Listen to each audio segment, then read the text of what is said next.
সূরা আন-নিসার ৫৯তম আয়াতে কারিমা তিলাওয়াত করেছি। এই আয়াতের আলোকে আমরা ইত্তেবা ও সুন্নাহ সম্পর্কে আলোচনা করব ইনশাআল্লাহ।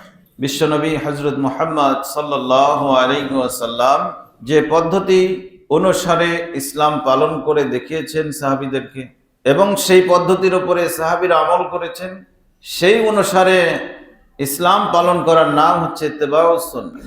এক কথায় আল্লাহর নবী স্বয়ং নিজে যেভাবে ইসলাম পালন করেছেন, সাহাবীরা করেছেন, সেভাবে মুসলিমদেরকে ইসলাম পালন করতে হবে। এটাই হচ্ছে ইত্তেবা ও সুন্নাহ। এমন কিছু কাজ আমরা করছি ইসলামের নামে, যেগুলো ইসলামের মধ্যে কখনো আল্লাহর নবী করেননি, সাহাবীরাও করেননি, কাউকে করতেও বলেন। তিনি তখনই বলে গেছেন, মান আমিলা আমালান, যে ব্যক্তি এমন কোনো আমল করবে ইসলামের নামে, লাইসা আলাইহি আমরুনা, যে আমলের ব্যাপারে আমি রাসূলুল্লাহ সাল্লাল্লাহু আলাইহি সাল্লামের কোনো নির্দেশনা নাই, আমি বলিনি, আমার সুন্নাহ অনুযায়ী নয়, ফাহুয়া রাদ্দুন, সেটা পরিত্যাজ্য হবে, সেটা বিদআত হবে। কুল্লু মুহদাসাতিন বিদআহ, আল্লাহর নবী যা করেননি সেটা করলেই বিদআত। কোরআন ও সুন্নাহ এক জায়গায় করে যেটা পাওয়া যায় না, তার বাইরে যেটা হবে সেটাই বিদআত। ওয়া কুল্লু বিদআতিন দালালাহ, প্রত্যেকটা বিদআত হচ্ছে পথভ্রষ্টতা। ওয়া কুল্লু দালালাতিন ফিন্নার, আর প্রত্যেকটা পথভ্রষ্টতার স্থান হচ্ছে জাহান্নাম। বলেন নাউযুবিল্লাহি মিন যালিক। তো সম্মানিত উপস্থিতি, আমরা এই যে সামনে শবে মেরাজ, যেটা মুসলিম জাহানে, মুসলিম সমাজে মানে পরিচিত একটা শব্দ, শবে মেরাজ, সব মানে রাত্রি, মেরাজ মানে মেরাজের রাত্রি।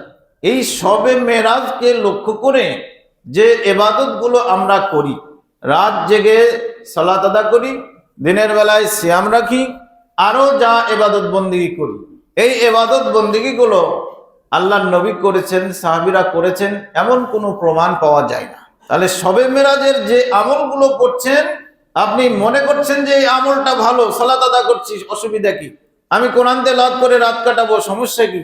আপনি কাটান, কিন্তু ওই দিনটা খাস করে নিচ্ছেন কেন, যেটা আল্লাহর নবী করেননি? ওই দিনটা সিয়াম পালনের জন্য খাস করে নিচ্ছেন কেন, যেটা আল্লাহর নবী করেননি? আমরা এই ভুলের মধ্যে আছি। ইসলামের নামে আমল করছি, অথচ সে ব্যাপারে আল্লাহর রাসূল সাল্লাল্লাহু আলাইহি সাল্লামের কোনো নির্দেশনা নেই, কোরআনের কোনো হুকুম নেই। এভাবে আমরা বিভ্রান্তির পথে যাচ্ছি।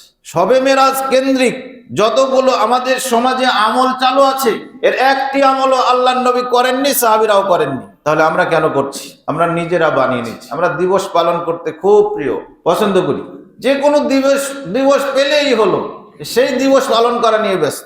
যিনি মেরাজে গেলেন, মেরাজ এমন একটা মুজিজা যা অন্য কোন নবী রাসূলদের ক্ষেত্রে ঘটেনি। আমাদের নবী হযরত মুহাম্মদ সাল্লাল্লাহু আলাইহি সাল্লামের এটা বিশেষ মুজিজা যে সশরীরে তিনি ৭ আসমান পাড়ি দিয়ে ঘুরে এসেছেন, একদম নিকটে আল্লাহর কাছে যে কথা বলে এসেছেন, ৭ আসমান উপরে চলে গেছেন। এটা আমাদের বিবেকে ধরবে না, আর এটা বিশ্বাস করাই হচ্ছে ইত্তেবা ও সুন্নাহ।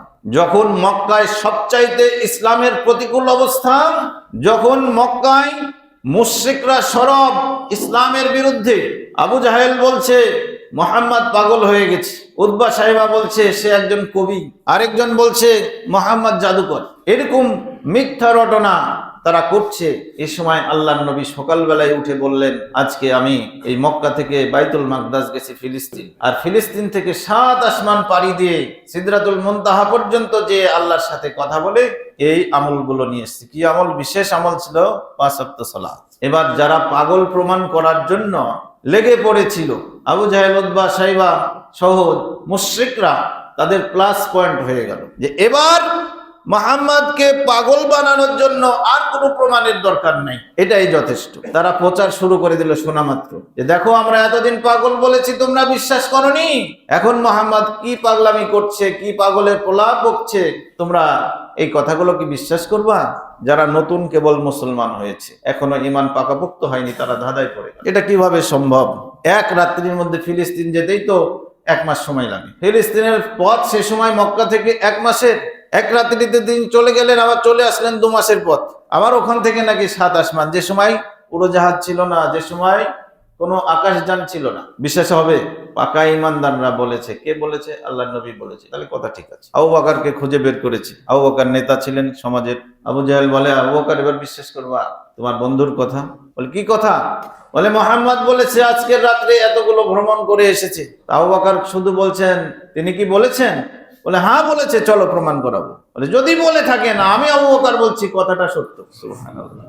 এটা হলো ইত্তেবাউস সুন্নাহ। বুঝি না বুঝি আল্লাহর নবী বলেছেন, বুঝি না বুঝি কোরআন বলেছে, আমাকে মানতে হবে। এটার নাম হচ্ছে ইত্তেবাউস সুন্নাহ। আল্লাহর নবী এমন একটা মুজিজা পেলেন এসে মক্কায় মদিনায়, এই দিবস উপলক্ষে, এই রাত উপলক্ষে তিনি কোনো আমল করেছেন, কোন রকম সহি সুন্নাহ দিয়ে প্রমাণিত নয়।